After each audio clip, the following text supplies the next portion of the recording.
Welcome to Real Bass Lessons. Today I want to teach you a Ray Brown bass line. It's a good one. It's a walking blues or blues in the key of F. I know you'll dig it. It's got a lot of classic language in it. Let me play it real slow for us and then we'll dig into it, okay? Check it out. A 1, 2, 3, 4.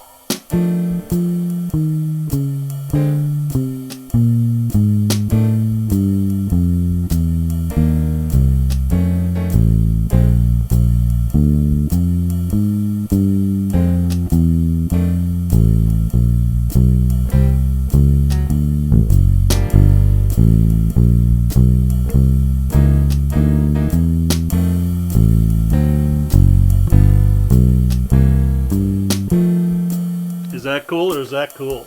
Ray loves to start up high and kind of work his way down. And in this one, he doesn't get to the lowest note. He never gets to the actual low F, but he gets down to low G's and F sharps, like in the very last 2 or 3 measures. Okay, let's learn it. First measure. Again, 3, 4.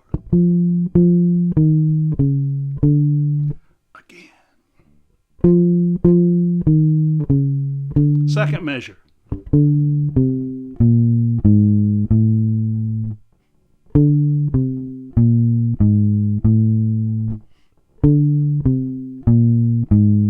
Get your bass out and play along with me, huh? First 2 measures. 3, 4.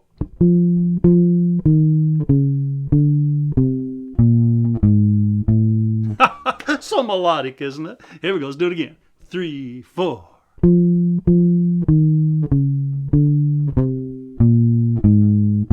Again, 3, 4.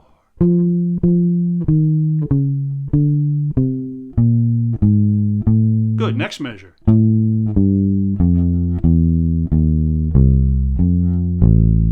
Sure, I played 2 measures, but I wanted to show you. I use the open string to get from the high register to the low register. Watch it one more time. It happens, what is it? Looks like beat 2 of the 3rd measure. Watch this. 3, 4.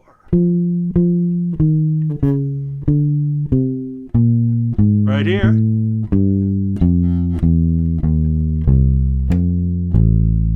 Good, let's play the last 2 measures of the first 4-bar phrase.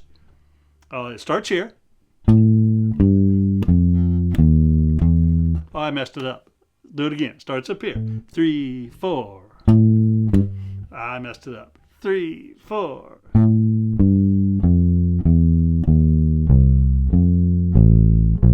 Let's loop it a few times. And we start here because we're coming from up here. So we got here, open string and down. 3, 4.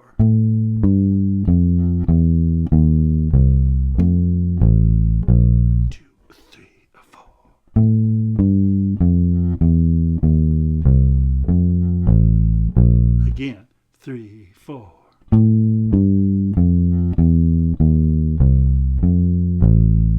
Good. Hold the first 4 bars all together. 2, 3, 4.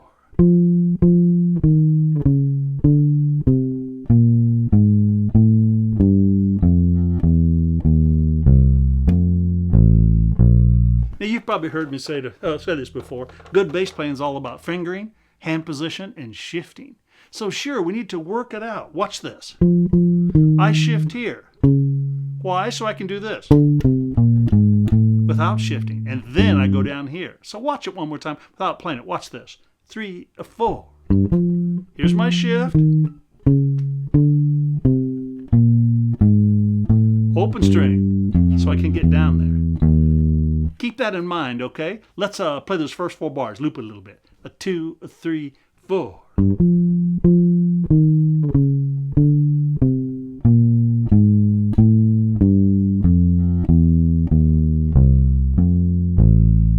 Man, does that just like lead us right into that B flat, that 4 chord? Again, 3, 4.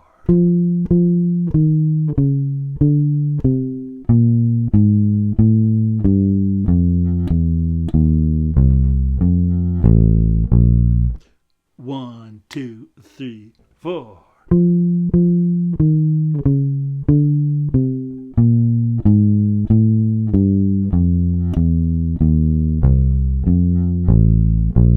Oh man, that's cool. You mean don't have it memorized yet, but you got the idea. By the way, some people look at these and are like, Jim, I could never do that. Sure you can. One note at a time, one measure at a time. I'm sure you've heard me say, or maybe not, I wore out needles. I wore out albums. I wore a hole in a metal lever on a tape machine once going dee-da-da, bzzz, dee-da-da, bzzz, and a little buzz was making it go backwards about 2 beats at a time. Sure, you just got to work it out.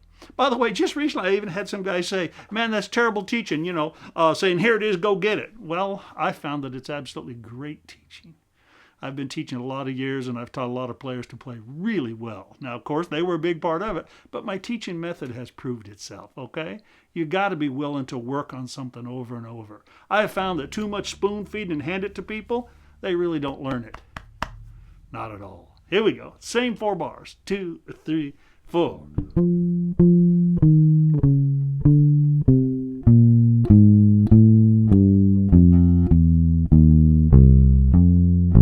Again. 2, 3, 4.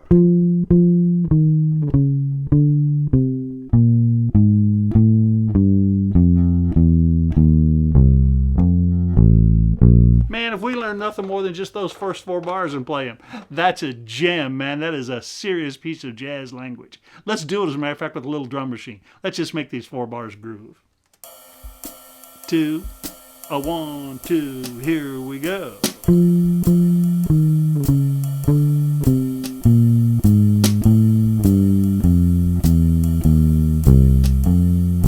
Let me stop for a second.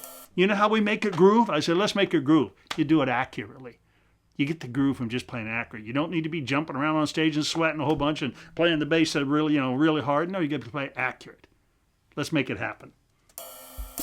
2, 1, 2, 3.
Man, this is so cool. This is how I learned to play. I was never quick. I definitely don't have a real good ear, but with lots and lots of repetition over many, many years, or even just took a first couple of years repeating things, I started to recognize, my goodness, I can learn to play rock solid just by playing this shit over and over and over and over and over. And if I was willing to do that, I sounded better than the guys who couldn't play solid. By the way, and most of them, or many of them, were much more talented than me. So if you just repeat this a ton and it just starts to feel good, that's what it's all about. Now, if you get bored with the repetition, well, you're probably playing the wrong instrument, man. The bass is all about the quarter note. Yeah, I know there's other styles, but that quarter note, that feel, and that repetition, and that hearing that line, that's what feels good. You get this first 4 bars just grooving like that, my God, somebody hears you play, they'll hire you in a second. They'll want you to play in their band because it feels and sounds good. Let's do it again. 2, 1, 2, 3.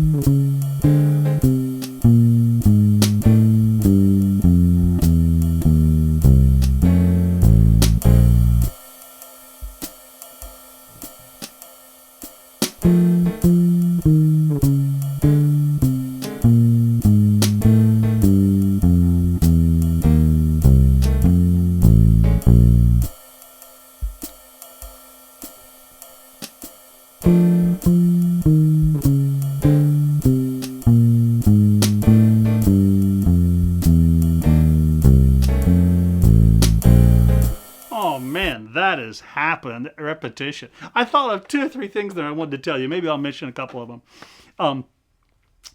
Based on exactly what I talked about practicing. My son Grant learned to play jazz really well. And it took him, a long time, like everybody else. Worked out it where, it took years to get it really solid. And we're playing down in Brazil one time in front of freaking thousands of people. And we're grooving like crazy. I think we're playing a trio or a quartet. And afterwards, we played 2 or 3 tunes. We go off stage, and Grant said, and I'm like, hey, man, that was incredible. He goes, well, yeah, but, Dad, I just really don't play jazz that well. I said, what are you talking about? That sounded great. He said, yeah, but I only know a few tunes. And I said, Grant, on those few tunes, you sounded incredible. And by the way, if you can't do it well, you sure fooled all those people, including me. I loved it. And then he started going, See, you know how you learn to play great? You know how you save the world? One note at a time, baby. Most people want to get something way too fast, or they want it faster, and it doesn't get solid, and they never wonder why it really feels good. How many times have you said, or have you heard people say, well, I worked on that, I learned that, but... What do you mean, but? If you learned it and worked on it, it's got to sound great. No, what they meant is they dabbled with it. Maybe that was a long time for them, but it wasn't long enough to really learn to feel solid. It was with you forever. It's like taking the brick out of the oven too soon. Do you know what I mean? If you mush up all the clay and all the stuff and put it in the kiln, you've got to bake it at about 1,500 degrees for literally like 72 hours straight. Did you know that if you take the brick out before, it looks just like a brick? Sit down, it's a brick. But if you start piling weight on top of it, stacking other bricks, it crumbles. It wasn't cured. The problem is most people, when they start practicing, they just take the brick out of the oven too soon. Let's play this some more and get it solid, a solid brick. Here we go. 2, 1, 2, 3, 4.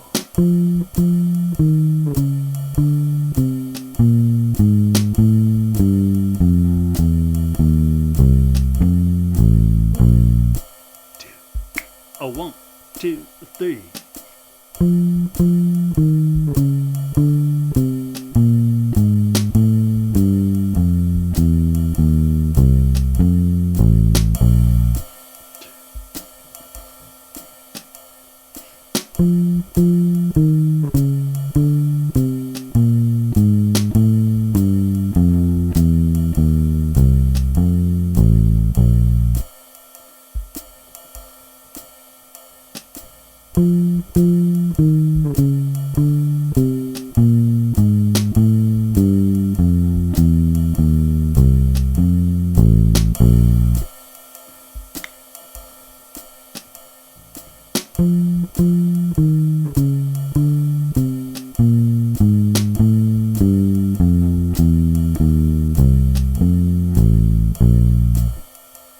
Have you noticed how I repeat them in these lessons? Sometimes a little bit more than you think, like, whoa, you're doing it again, Jim? My God, we're doing it some more? Yeah, that's how it becomes solid. Like I said, the tendency is to do it and go, I got it.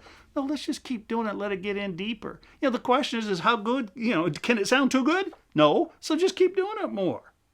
That's a big key that lots of people don't know. I think, people in general, we don't know it when we're younger, but in our generation today, everybody just wants things quick. Well, that's fine, but the good things take a lot of time to season. That brick has to stay in the oven a long time to get solid. Guess what we're going to do now? Something crazy and different. No, let's do it some more. Let's make it groove solid, huh? 2, 1, 2.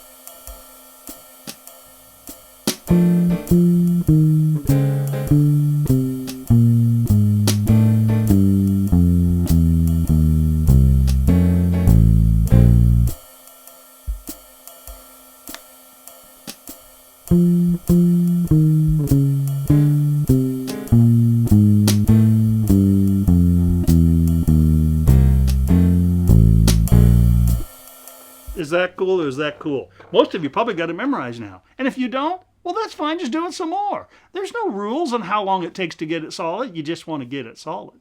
By the way, I did not have this memorized before we started playing just now. I've learned this stuff years ago, and I make books and I pull them up, and it takes me a little while to get them back in my memory, and I play it, and I write them down and teach them. But I haven't played this yet today. I just opened it up and did it. Well, guess what? Now I know the darn thing. Let's see if I can do my eyes closed.